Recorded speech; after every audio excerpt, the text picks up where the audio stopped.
Madrasa education has been at the center of the debate, both nationally and internationally. A lot of international players and national players are coming together and continuously discussing some of the issues related to madrasas, some of the challenges related to madrasas, some of the actions which needs to be taken.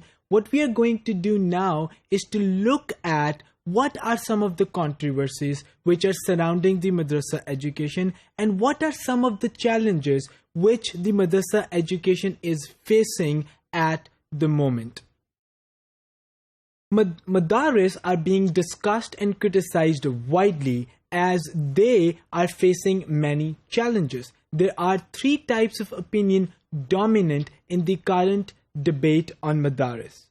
Firstly, there are supporters or blind followers of madaris. Secondly, there are elements which are anti-madaris. They do not believe in madrasa education at all. They see madrasa education as an unnecessary entity out there. And lastly, there are neutral observers who take the arguments from the supporters and take the arguments from the anti-madaris people, and then evaluate carefully and think about some of the strengths which exist and some of the weaknesses which also exist. But the entire debate is revolving around the madaris controversies and the challenges. Let's just first look at some of the controversies. The first controversy is that in Pakistan, madaris are established on the basis of sect, and they educate according to their particular belief systems. Therefore, the establishment of sectarian organizations and involvement or participation of madrasa students in sectarian violence is a major apprehension.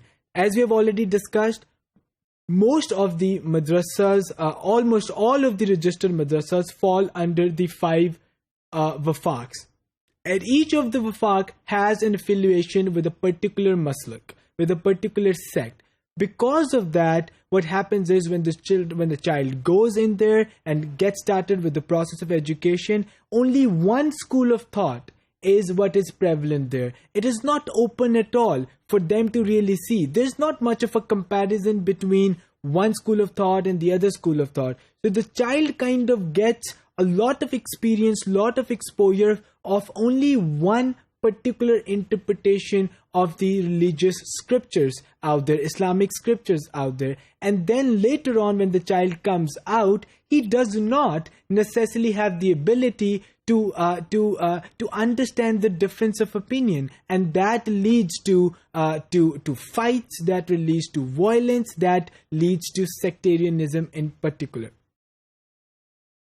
The second controversy is it is believed that over the years madaris have advocated for jihad. The issue arises that without permission of the government, is participation of seminary students in jihad permitted or not? There are a lot of different people who have different opinions on this very question.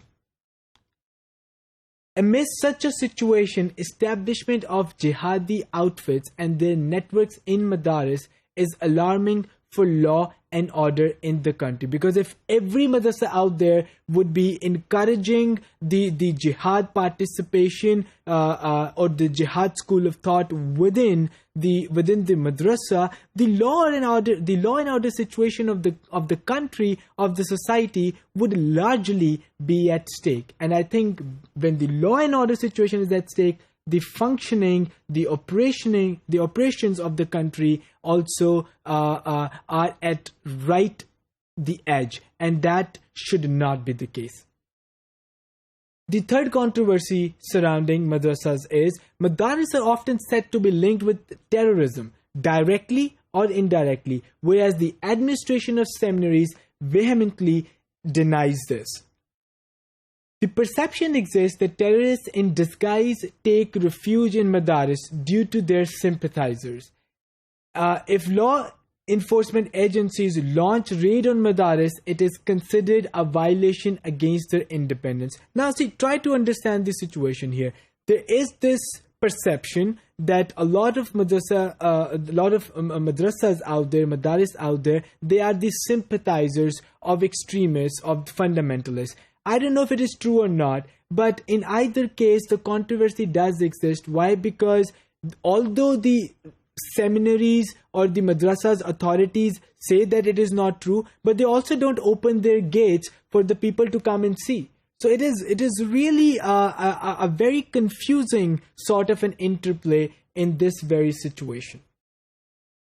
Now, establishing offices of religio-political parties in madaris is also a major concern by various sectors. The role of madaris in politics is also criticized. It is perceived that madaris have their own semblance of government in their areas, and no one is allowed to intervene. Thus, people raise questions about the writ of the state. Now, what happens is the political organizations, not all of them, but some of them, they take a lot of advantage out of these madrasas because of their geographical realities and localities, and they have a lot of influence in the madrasas. So what happens there is madrasas, which are supposed to be the platforms to learn and practice Islam, actually are used and manipulated by the politicians